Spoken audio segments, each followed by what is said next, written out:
율법이 무엇인지 좀 더 살펴보겠습니다. 사전을 보면 보통은 십계명을 중심으로 한 모세오경을 가리키나 때로는 구약성서 전체를 가리키기도 합니다. 율법의 기조를 이루고 있는 것은 윤리적인 것으로서 십계명을 비롯해서 언약법전, 신명기법전, 레위기법전 등에서 이를 볼 수 있습니다. 이 율법은 모두 613개조인데 하라는 강제조목이 248개, 하지 말라는 금계가 365개로 되어 있습니다. 법의 중심은 하나님이며 이는 율법을 지키고 선을 행하는 자에게는 생명이 주어지고 율법을 불순종하고 악을 행하는 자는 멸망을 당한다는 원리이다. 율법은 구약 성경에 여러 곳에 걸쳐 나오는 613개조의 법전이며 그 대표적인 것이 십계명입니다. 율법은 어떤 특징을 갖고 있는지 살펴보겠습니다. 어렸을 때 동네 교회에서 고깔 모자를 쓴 청년이 골목을 따라 큰 북을 치며 요란하게 광고를 하며 동네 아이들과 함께 뭣도 모르고 줄줄이 따라가 부흥회에 참석하곤 했습니다. 그때를 생각하면 머릿속에 자동으로 반복되는 동영상 한 토막이 있습니다. 열띤 박수에 맞춰 부르던 찬송가, 상기된 목소리로 열변을 토하던 강사 목사님, 몇 초가 멀다 하고 외치던 아줌마 아저씨들의 아멘 소리. 그중 아직도 생각나는 것은 강사 목사님의 숨도 쉬지 않고 쉴 새 없이 속사포로 전하시던 은혜로운 말씀. 성읍에서도 복을 받고 들에서도 복을 받을 것이며 내 몸이 자녀와 내 토지의 소산과 내 짐승의 새끼와 소와 양의 새끼가 복을 받을 것이며 내 광주리와 떡반죽 그릇이 복을 받을 것이며 내가 들어와도 복을 받고 나가도 복을 받을 것이니라. 내 몸이 자녀와 내 토지의 소산과 내 짐승의 새끼와 소와 양의 새끼가 복을 받을 것이며 내 광주리와 떡반죽 그릇이 복을 받을 것이며 내가 들어와도 복을 받고 나가도 복을 받을 것이니라. 여호와께서 내게 주리라고 내 조상들에게 맹세하신 땅에서 내게 복을 주사 내 몸이 소생과 가축의 새끼와 토지의 소산을 많게 하시며 여호와께서 너를 위하여 하늘이 아름다운 복을 여시사 내 땅의 때를 따라 비를 내리시고 내 손으로 하는 모든 일에 복을 주시리니 내가 많은 민족에게 구워 줄지라도 너는 꾸지 아니할 것이요. 이 축복의 말씀은 신명기 28장 3절부터 12절까지에 걸쳐 쓰여 있습니다. 그런데 여기서 차분하게 성경 구절들을 살펴볼 필요가 있습니다. 정말 이 말씀이 축복일까요? 무엇보다 중요한 것은 3절에서 12절까지에서 말하는 축복에는 조건이 있다는 것입니다. 단서가 있다는 것입니다. 1절, 2절을 주의해 읽어보아야 합니다. 내가 내 하나님 여호와의 말씀을 삼가 듣고 내가 오늘 내게 명령하는 그의 모든 명령을 지켜 행하면 내 하나님 여호와께서 너를 세계 모든 민족 위에 뛰어나게 하실 것이라. 내가 내 하나님 여호와의 말씀을 청종하면 이 모든 복이 내게 임하며 내게 이르리니 복을 받기 위해서는 조건이 있는 것입니다. 어떤 조건인가요? 다시 1절을 살펴보겠습니다. 이해를 돕기 위해 영어 성경을 살펴보겠습니다. 내가 내 하나님 여호와의 말씀을 삼가 듣고 내가 오늘 내게 명령하는 그의 모든 명령을 지켜 행하면 내 하나님 여호와께서 너를 세계 모든 민족 위에 뛰어나게 하실 것이라. 여기서 fully와 all이 포인트입니다. 불행하게도 축복의 조건에 fully와 all이라는 단어가 있다는 것입니다. 두 단어 모두 100%를 뜻합니다. 100% 곱하기 100%를 만족시켜야 한다는 말입니다. 반대쪽에서 말하자면 1%라도 실패하면 무효 즉 꽝이라는 말입니다. 로또에서는 한 숫자만 틀리면 아차상 같은 것이라도 있지만 성경에는 아차상이나 행운상은 없습니다. 여기서 무효라는 말의 의미도 살펴보아야 합니다. 축복은 한 톨도 없다는 말입니다. 하나님의 말씀과 명령을 하나라도 어기면 당연히 축복은 한 톨도 없는 꽝이라는 말일 것입니다. 그렇다면 하나님의 말씀과 명령을 하나라도 어긴다면 축복도 아니고 저주도 아니고 그 어딘가 가운데란 말인가요? 아니면 축복은 물론 아니고 저주를 받는다는 말일까요?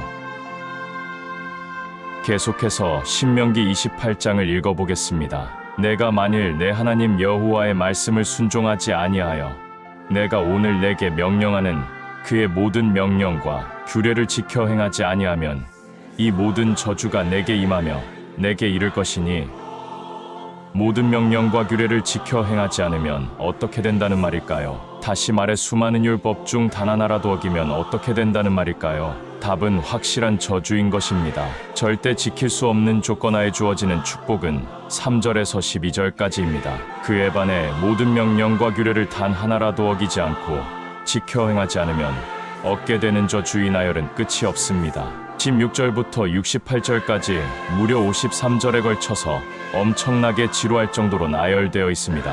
내가 성읍에서도 저주를 받으며 들에서도 저주를 받을 것이요 또 내 광주리와 떡 반죽 그릇이 저주를 받을 것이요 내 몸이 소생과 내 토지 소산과 내 소와 양이 새끼가 저주를 받을 것이며 내가 들어와도 저주를 받고 나가도 저주를 받으리라. 내가 만일 이 책에 기록한 이 율법이 말씀을 지켜 행하지 아니하고 내 하나님 여호와라 하는 영화롭고 두려운 이름을 경외하지 아니하면 여호와께서 너를 배식고 전에 내게 말씀하여 이르시기를 내가 다시는 그 길을 보지 아니하리라 하시던 그 길로 너를 애굽으로 끌어가실 것이라.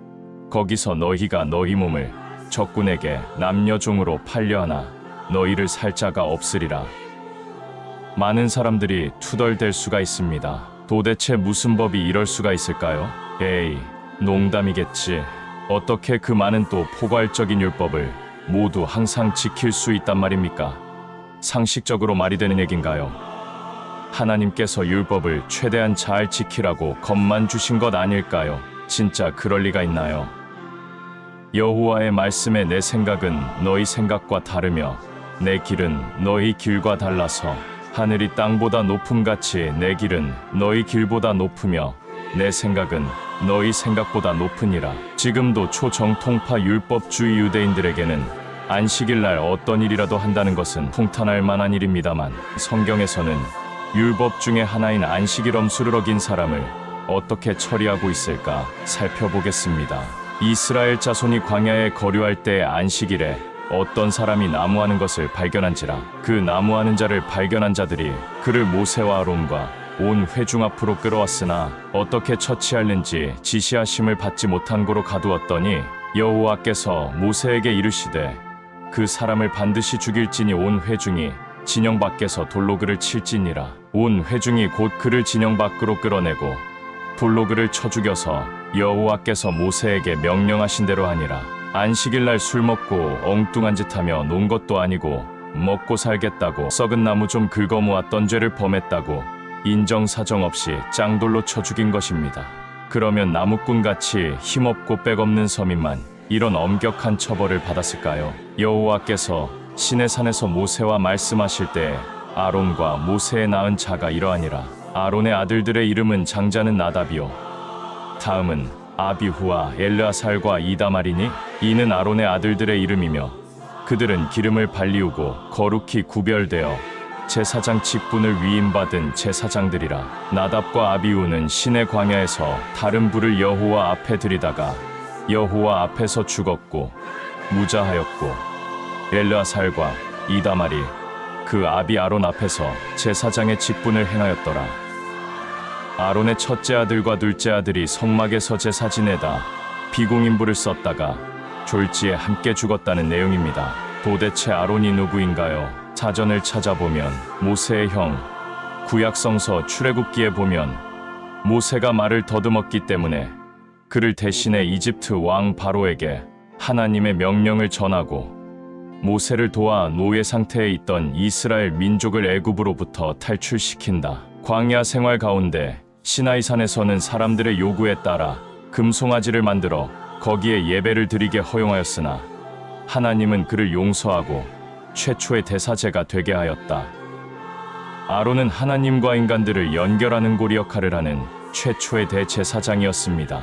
대를 이어 제사장으로 봉사하던 그의 두 아들이 수없이 많고 복잡한 제사법 중에 하나를 어긴 것입니다. 이에 공의 하나님께서 율법대로 첫째와 둘째 아들을 한 번에 즉사시켜버린 것입니다. 결국 하나님께서 율법을 통해서 우리에게 주시는 메시지는 무엇인가? 아무리 출중한 수영 선수라도 수영을 해서 미국에 갈 수 없는 일입니다. 율법을 통해 의를 얻어 하늘나라 국민이 될 수는 없습니다. 다음 편에는 우리가 어떻게 율법의 도움으로 의롭게 될 수 있는가를 알아보겠습니다.